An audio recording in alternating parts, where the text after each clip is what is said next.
ಇನ್ನು C T Ravi ಈ ವಿಚಾರಕ್ಕೆ ಸಂಬಂಧಪಟ್ಟಂಗೂ ಮಾತಾಡಿದ್ದಾರೆ. ಪ್ರಿಯಾಂಕಾ ಗಾಂಧಿ ಹೇಳಿದಂಥ ಮಾತನ್ನು ಜ್ಞಾಪಿಸಿದ್ದಾರೆ ಸಿ ಟಿ ರವಿ. ನಾನು ಮಹಿಳೆ, ಹೋರಾಡಬಲ್ಲೆ ಅನ್ನುವಂಥ ಸ್ಟೇಟ್ಮೆಂಟ್ ಇದೆಯಲ್ಲ ಅದು.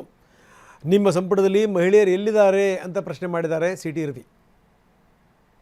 ಮೈ ಲಡ್ಕಿ ಹೂँ ಲಡ್ ಸಕ್ತಿ ಹೂँ ಅಂತ ಪ್ರಿಯಾಂಕಾ ಗಾಂಧಿ ಅವರು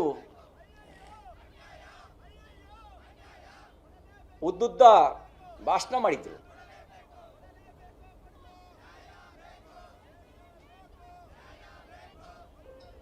अपना कांग्रेस कैबिनेट में लड़की कहां है?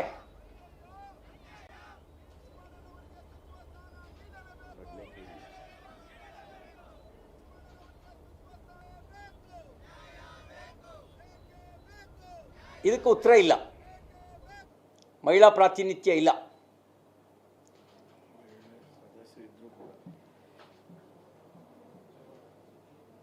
ಮಹಿಳಾ ಸದಸ್ಯರಿದ್ರೂ ಕೂಡ ಮಹಿಳಾ ಪ್ರಾತಿನಿಧ್ಯ ಇಲ್ಲ. ಬರೀ ಅಲ್ಲ, ಗೃಹಲಕ್ಷ್ಮಿ ಹಣ ತಿಂದವರಿಗೆ ಯಾಕೆ ಬಿಟ್ಟಿದ್ದೀರಿ? ಪಾಪ ಅವ್ರಿಗೆ ಒಂದು ಮಾಡಿಬಿಡಿ. ಗೃಹಲಕ್ಷ್ಮಿ ಹಣ ತಿಂದವರಿಗೆ ಅವ್ರಿಗೆ ಯಾಕೆ ಬಿಟ್ಟಿದ್ದೀರಿ? 7,000 ಕೋಟಿ ನಾವು ಎರಡು ಸದನದಲ್ಲಿ ಎಲ್ಲೋಯ್ತು ಹಣ ಅಂತ ಹೇಳಿದ್ವಿ. ಇವತ್ತಿನವರೆಗೂ ಲೆಕ್ಕ ಕೊಟ್ಟಿಲ್ಲ. ಲೆಕ್ಕ ಕೊಡ್ದಲೇ ಹಾಗೆ ಕಳಿಸ್ಬಿಟ್ರಿ ನೀವು.